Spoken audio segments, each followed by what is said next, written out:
या और कोई बात के लिए भी मिलाद की मजलिस मुनाकिद करते हैं,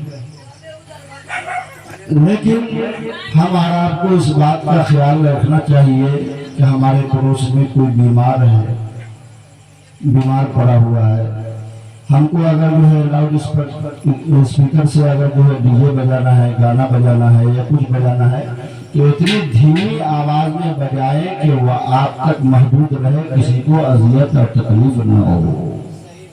ये भी कहा गया, लेकिन पहली बात तो यह है कि हम ईमान वाले हैं, हमारे यहाँ डीजे गाना ये सब नहीं बजनी चाहिए, और अगर गलती से बजा भी लेते हैं तो आवाज उसकी कम होनी चाहिए, दूर तक नहीं जानी चाहिए ताकि किसी को तकलीफ न हो। अब कोई कह दिन से सोया नहीं और उसको नींद नहीं आएगा, एक खूब तेज आवाज हो जाती है, वो भी नहीं।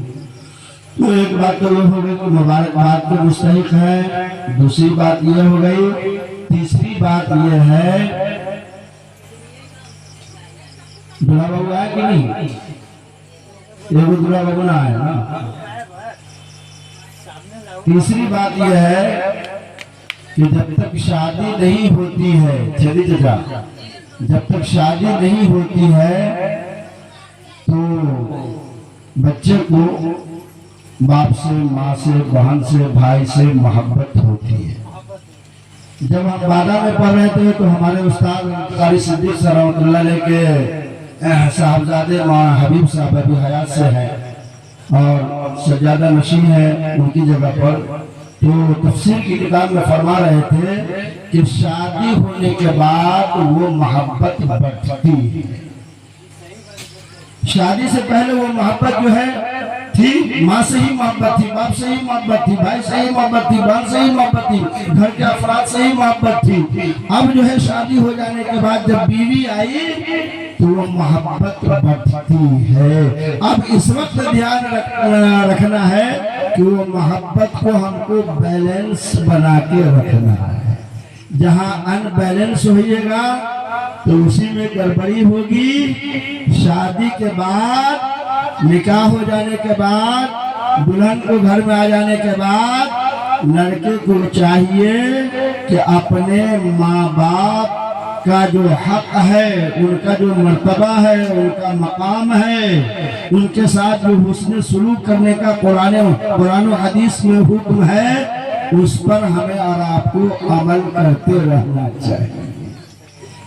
अब इस वक्त उतना वक्त नहीं है कि माँ बाप के हुक्म पर जो है लंबी चौड़ी तकरीर की जाए। कुरान पाक के 15वें पारे में अल्लाह तबारक व तआला ने फरमाया, वक़ज़ा रब्बुका अल्ला ताबुदू इल्ला इय्याह, तेरे रब ने फैसला कर दिया कि तुम ना इबादत करो मगर उसी की, यानी रब ताला की, अल्लाह ताला की। व बिल वालिदैनि इहसाना, और अपने वालिदैन के साथ हुस्न सुलूक का मामला करो, अच्छाई का मामला करो, बेहतरी का मामला करो। अब ये नहीं कि शादी हो गई तो अब माँ बाप कहीं के नहीं रहे, ऐसा नहीं है। इसलिए नौशे बाबू, दोनों नौशे बाबू से गुजारिश है कि अपने माँ बाप के साथ हुस्न सुलूक का मामला करना है, अच्छाई का मामला करना है और ख्याल रखना है, भूलना नहीं। कितनी बात होगी? 3 बात होगी। अब उसके बाद एक गुजारिश ये है कि अब जो है मुबारक भाई, आप बहुत परेशान थे, बहुत परेशान थे तो हमारा मिलाद कैसे होगा। तो हमको कल बोले कि हमारे साधु आए हुए है कि नहीं, तो साधु रहेंगे और इनके साला जो है न उनको माजा में देखे हैं न हम बारात में देखे हैं। बारात तो हम खुद ही नहीं गए, आप गए थे वो कि नहीं, लेकिन आज मिलाद में भी नहीं देखे हैं। एक मरतबा और शब बारात के मौके पर मिलाद हुआ था तो वो पहुंच नहीं पाए, एक और मौलाना को लेकर आए तो जल्दी यहाँ प्रोग्राम खत्म हो गया, क्यों नहीं।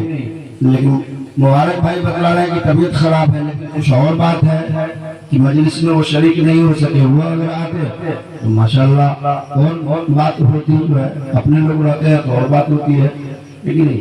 तो अब इसके बाद जो अब मिलाद का प्रोग्राम हो गया, आपने बरकत को समेट लिया, सारी अना बला और दूर हो गई, और जितनी भी गलतियां और खता लग़्ज़िश हो गई है वो भी सब कुरान पाक की आयत के जरिए, अहदीस पाक के जरिए से वो सारे के सारे खत्म हो गए। अब इस वक्त से अल्लाह के वास्ते डीजे और माइक नहीं बजनी चाहिए। क्या बात मुबारक भाई, अमल होगा इंशाअल्लाह, अमल होगा कि नहीं है? अल्लाह तबारक व तआला हमें और आपको कहने और